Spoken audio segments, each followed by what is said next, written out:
Hey guys, welcome back to another episode. My name is Mobby, and today I'm going to be giving you my Hogwarts Legacy review, the highly anticipated IP in video game form. It's been forever. Now, quick disclaimer, I'm only around 10 hours in I would say around a 30 to 60 hour-ish game, depending on if you rush it or if you really take your time and look around the world.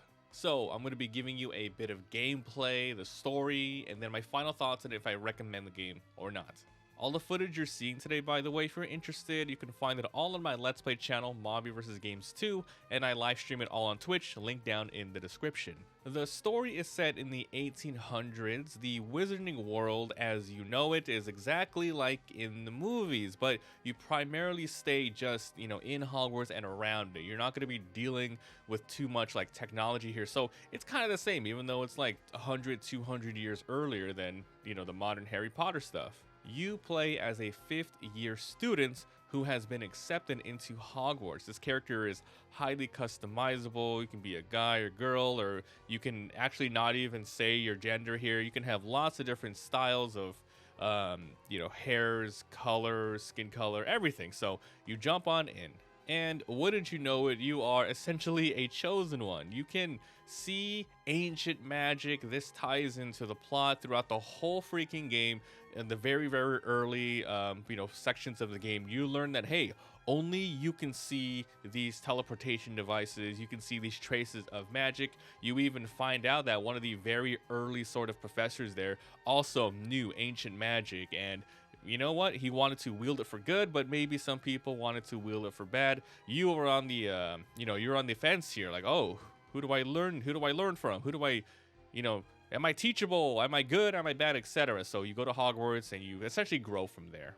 Okay, moving on to the gameplay. This is open world action RPG. There is a lot of mechanics. I'm only going over some of them though here. I would say the overall game loop is very versatile. It starts out pretty slow, I would say, before you even get to Hogwarts. The tutorial takes around 45 or so minutes. They teach you about combat, using consumables, some spells, and then you get to class. You get to Hogwarts, you get sorted out, you get to do a couple of classes, some more combats, and then you finally get to more of a open sort of gameplay. You can then go on and start doing things like main quest, side quest. You could even run outside Hogwarts and do some point of interest things, go back and do more classes. There's challenges to do, which involve not just combat, but solving lots and lots of puzzles around the world. But speaking of combat, which is a huge part of the game, very fast paced.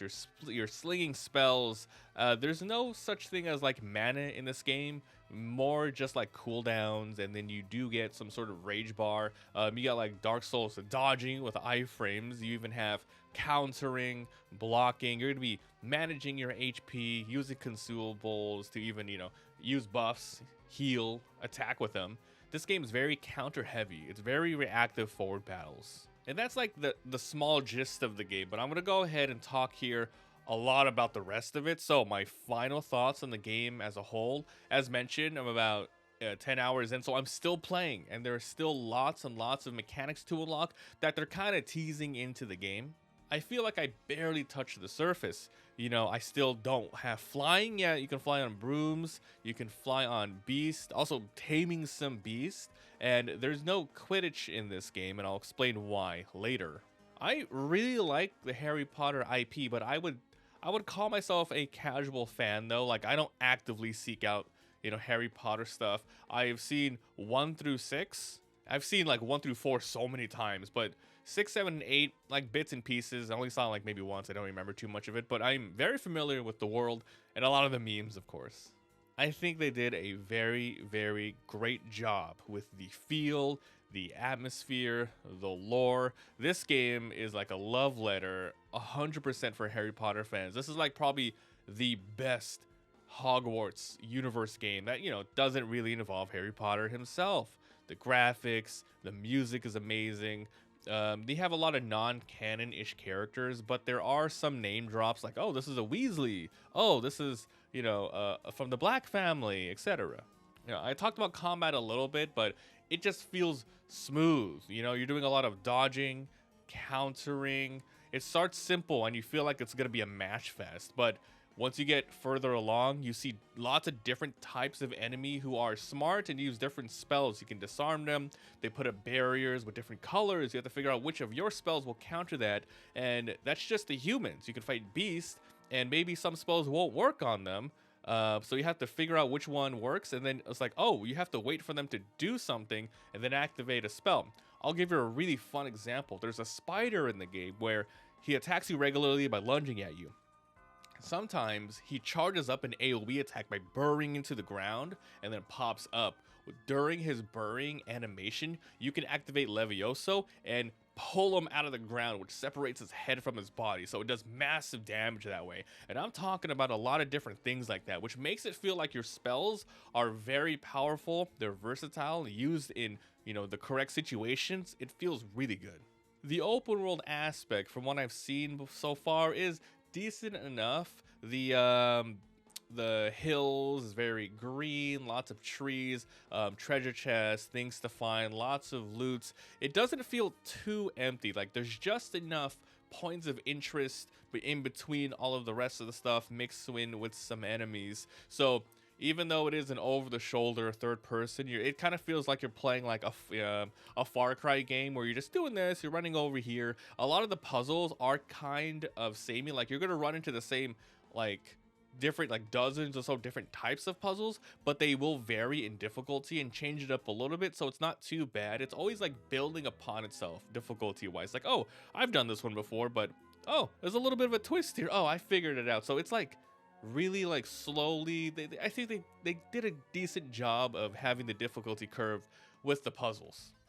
Hogwarts itself, it's like a freaking living, breathing thing. It's insanely packed. What seems to be like every single wall in the game, every corner that you turn, is always like something quote unquote magical to see.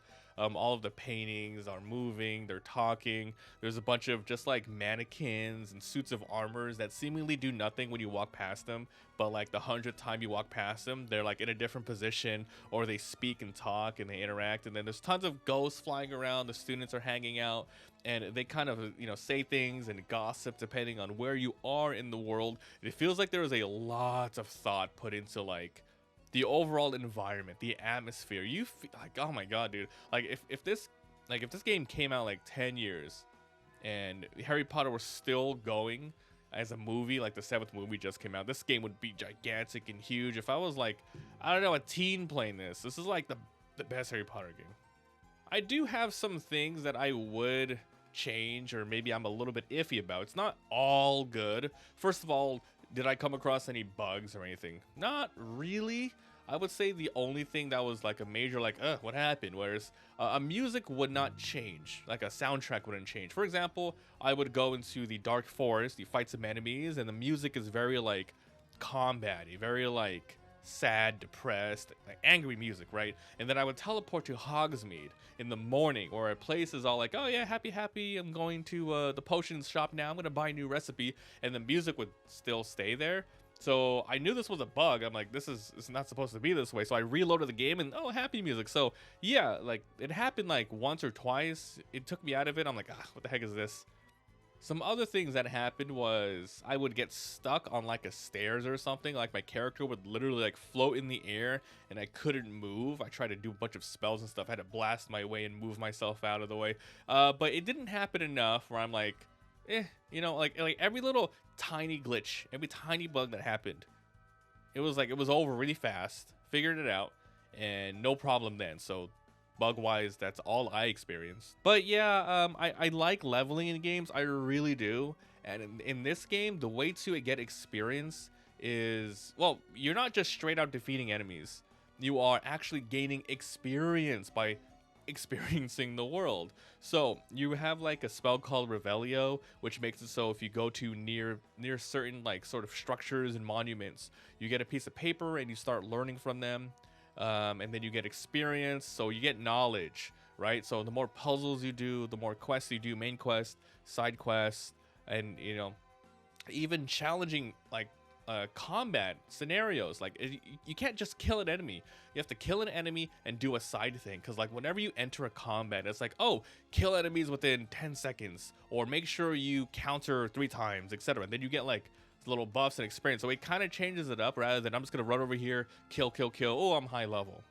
You also get lots of equipment and costumes. They did a really interesting thing about this. I really like it, where you get lots of treasure chests, right? You find them on the ground, you find them from enemies, and they drop hats, different glasses, scarves, full outfits, common, medium, rare, legendary, epic, that sort of thing. And they increase your offensive and defensive. So you have HP, offense, and defense. Very, very minimum stats. But the thing is, every enemy, at least what I'm seeing so far, scales with you. It doesn't matter if you're running outside of Hogwarts and you just find a random enemy, you're on a main quest, or you're on a side quest. Whatever level you are, it seems like that's the same level that the enemies are. Now, this sort of like scaling to you level-wise works in some games, but open world action games like this, I feel like it almost makes it so leveling is kind of useless. You could probably go through the whole game at level 1. Obviously, you're going to be gaining experience just by playing the game, but I'm meaning like don't go out of your way to grind and experience the game. Just do the combat, and you know, it's going to be on, all the enemies will be on par with you all the time. So it kind of punishes people who experience the game and don't kind of meta it up. So for example, if you're a casual player and you just run around the world, you look around, you don't do a lot of combat, you just look around, and you get like to level 20. Enemies are going to be level 20, but then guess what? You haven't done enough combat to learn about everything, nor have you grinded for enough sort of experience, for like equipment and loot and sort of enchanting your gear. They can all be remedied simply by going to the shop and buying more, for sure, but at the same time, it's like, I don't know, it just feels like leveling and enemy scaling didn't need to be this way. I feel like maybe, main quest should always be at a certain level and scale slightly to you. Maybe side quests, because you can do them any single time, like at any time. Sure, they should scale with you, but I really don't know what they could have done here, but I kind of feel like something was just a miss. So yeah, that's the good and the bad for the most parts. It is really good though, the leveling. Even though I say there's something a little bit off with it, it's just better overall for casual players because you can move at your own pace. I think it's going to be very, very rare that you're going to be a high level and then you just run into enemies who are going to roll you because they scaled up and you forgot to do like equipment stuff. It's so easy to get that stuff, it doesn't matter. And I did play on hard difficulty, and I recommend that for a decent challenge. It gets really intense when it's you and your partner and you're fighting a bunch of other dueling wizards and everyone's attacking you at once. One guy has this sort of shield, so you activate like Leviosa. This guy's a purple shield, you Accio him up, and then you burn this other guy in front of you, and then you gotta combo them, you gotta throw things around, use your specials. It's a lot. There's a lot of variables in combat, and that's what makes it exciting. Ooh, so what else? I think that the characters themselves are completely fine. The models look good. You're going to be meeting all sorts of different personalities here, different house members. Oh, I didn't even mention, yeah, you get sorted into a house. It doesn't matter initially. The only thing that matters is kind of like the looks. Like, oh, I want to be in a Ravenclaw house so I can fix up the Ravenclaw room and that sort of thing. You're going to be talking to everyone from Gryffindor, Slytherin, etc. And different ghosts and poltergeists in the world. One of them, which is like a clown. Really weird. They call him Peeves. I have no idea who the hell this guy is. And I guess a big thing is Quidditch is not in the game. Huh? What happened? I heard that they kind of pushed it out because they didn't have enough time. But in the game, it's funny because they use an injury as an excuse. They're like, oh, due to last year's injury on the pitch, Quidditch will be canceled this season. And I'm just like, didn't kids always get hurt all the time in the movies and in the books, even worse? And they canceled over this? I don't even know. I suggest, story-wise, it's going to be DLC. But yeah, it sucks that this is a huge, gigantic thing in the IP and it's missing. So as long as it comes back in another form in DLC, fine. But if it never comes out, big wasted potential. Okay, so to sum up, highly recommend this to any Harry Potter fan. There's enough difficulty here, settings, and pacing to satisfy both casual and hardcore gamers. They have done really well with the Harry Potter IP. With this game, I actually have zero buyer's remorse so far, and it's been 3 days. Like I said, I played 10 hours over 3 days so far, and that usually gives me enough time to be like, oh, I shouldn't have bought this game, whatever. No, this is a perfectly fine game.